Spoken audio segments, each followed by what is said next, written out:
I think a good person is someone who's empathetic and who is inclusive and who treats every interaction as an opportunity to have a positive impact on someone, and also to learn something from every interaction.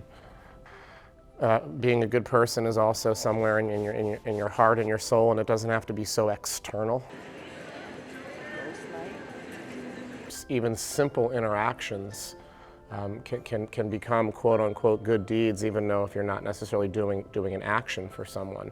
It could be a simple smile or a nod to someone who looks like they might be lonely, which I don't know if it's going to get categorized as a good deed per se of sorts, but again, it could be the simplest gesture or the simplest even thought could promote goodness in humanity.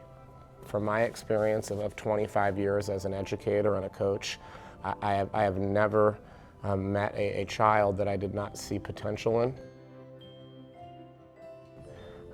I've met children that didn't have great opportunities. I've met children who had a lot of stresses in their life from family and external things around them swirling around that were negative, but as far as like down deep at the core of that quote-unquote child, that student, I have never met one in 25 years that didn't have the potential to do great things as long as they are engaged the right way.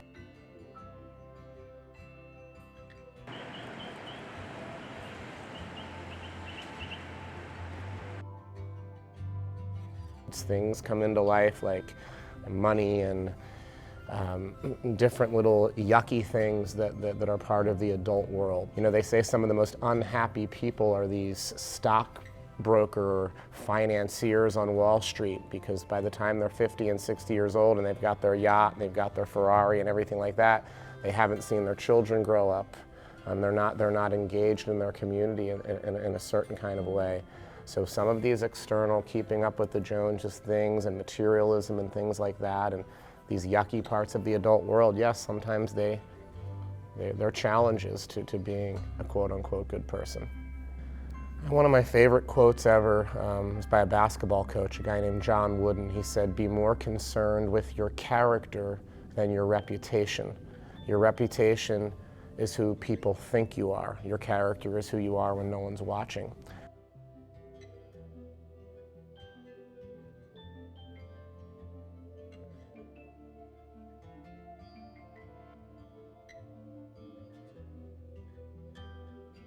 There's a certain oneness to an interconnectedness to all things and all creatures. So if you're going out there to do good for that pure sense, yes, don't ask for anything in return. I tend to be somebody that tries to have empathy for everyone. But again, there are certain things that I can't even wrap my mind and heart around how hard those things would be. So all you can do is just try to give what you can and say prayers if that's what you do.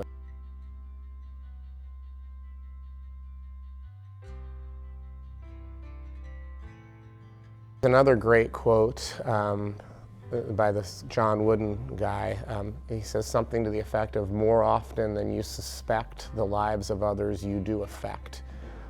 Sometimes I don't think sure, sometimes you do a good deed and someone says, "Oh my gosh, thank you so much, I really needed that." I like the kind of good deeds that when you're walking by someone in the lunch area that's sitting by themselves and you have 10 friends, to just kind of say, "Hey, what's up?" and give them a head nod.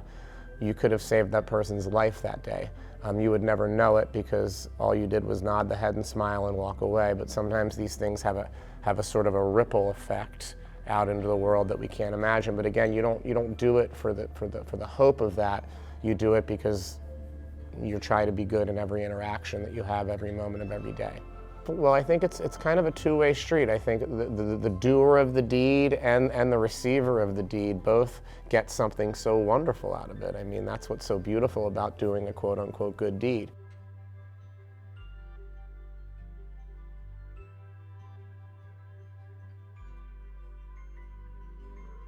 But I've been a high school teacher and a coach for 25 years.